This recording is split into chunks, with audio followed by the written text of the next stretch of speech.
Sudesh Sharma from S N high school. आज का topic है क्लास 8 मैथ। आज हम करेंगे चैप्टर 6 की एक्सरसाइज 6.3। सबसे पहले उसमें कुछ जो फॉर्मूले यूज़ किए गए हैं उन्हें हम रीड आउट करेंगे। First of all chapter exercise 6.1 और 6.2 में आपने स्क्वायर्स के बारे में पढ़ा था। नंबर का स्क्वायर मतलब जैसे मैंने कहा 1 का स्क्वायर 1, 2 का स्क्वायर 4, 3 का स्क्वायर 3 3 जा 9। भाई 3 के स्क्वायर का मतलब है कि 3 की मल्टीप्लाई 2 टाइम। अगर 3 की पावर 3 होती तो 3 की मल्टीप्लाई 3 टाइम। 3 3 जा 9, 9 3 जा 27। 3 का स्क्वायर 9। अब इसमें हमने ये भी बात हमने पहले डिस्कस कर चुके हैं कि यहाँ पर 3 क्या है, 9 का स्क्वायर रूट है। 3 का स्क्वायर 9 है, पर 9 का स्क्वायर रूट 3 है। क्लियर है बच्चों? यहाँ पर 3 9 का स्क्वायर रूट है और 3 का स्क्वायर क्या है, 9 है। आज हम स्क्वायर रूट, इस चैप्टर में हम स्क्वायर रूट के बारे में बात करेंगे। जैसे भाई 4 का स्क्वायर 16 होता है, पर 16 का स्क्वायर रूट क्या होगा, नेचुरली 4 है। क्लियर है? चलिए आज हम इसके बाद जैसे 11 का स्क्वायर 121 है, पर 121 का स्क्वायर रूट 11 है। चलिए इसमें बात करेंगे, डिस्कस करते हैं। फर्स्ट क्वेश्चन है आपको यूनिट प्लेस बताना है। आपका फर्स्ट क्वेश्चन है 6.3 में, आपको यूनिट प्लेस बताएं। जैसे कि हम सिर्फ इसमें लास्ट देखते हैं 1 किसके लास्ट में आता है, हम रीड आउट करते हैं 1 1 जा 1 होता है और 9 9 जा 81 होता है। अगर आपसे कहा जाए बताओ ये किसका स्क्वायर है या इसका स्क्वायर रूट इमेजिन करो, स्क्वायर रूट के लास्ट में क्या आएगा।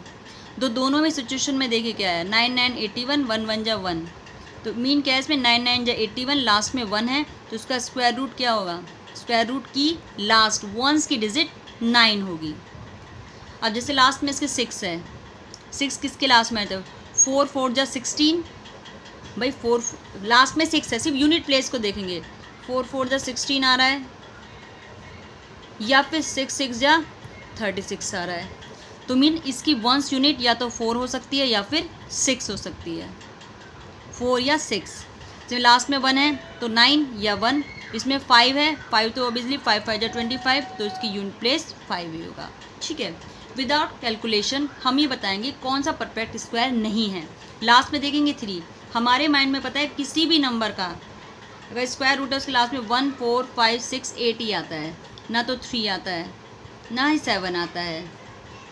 तो जिसके लास्ट में 3 है मतलब परफेक्टली स्क्वायर नहीं है। 7 आता है, 7 भी किसी के लास्ट में नहीं आता, ये भी परफेक्ट स्क्वायर नहीं है। अब बात करते हैं इसमें थर्ड की, इसके लास्ट में 8 आता है, 408।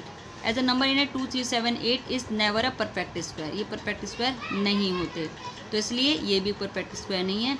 441 के लास्ट में 1 है, क्योंकि किसी भी नंबर के स्क्वायर में 1 आता है, तो ये भी एक परफेक्टली स्क्वायर है। क्लियर बच्चों? और किसका है ये 441, आप इसको कैलकुलेट करके देख सकते हैं किसका है, राइट।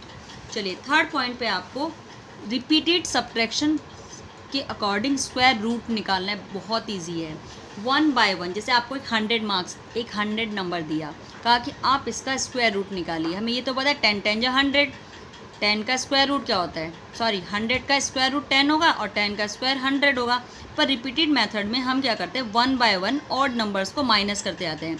पर यह फ्रिक्वेंटली होना चाहिए, ऐसे नहीं कि पहले 1 फिर 5 फिर 8 ले लिया। नो, 1 के बाद 3 आता है ना ऑड नंबर, 3 के बाद 5 7 9 11 माइनस करते चले जाएंगे, और जहाँ पर आंसर 0 हो जाता है उसके बाद हम फैक्टर्स मतलब नंबर्स देखते हैं कितने टाइम में 0 आया। 1 2 3 4 5 6 7 8 9 10 टाइम में 0 आया है, इट्स मीन इसका स्क्वायर रूट 10 स्टेप में कंप्लीट हुआ है, तो स्क्वायर रूट 10 होगा।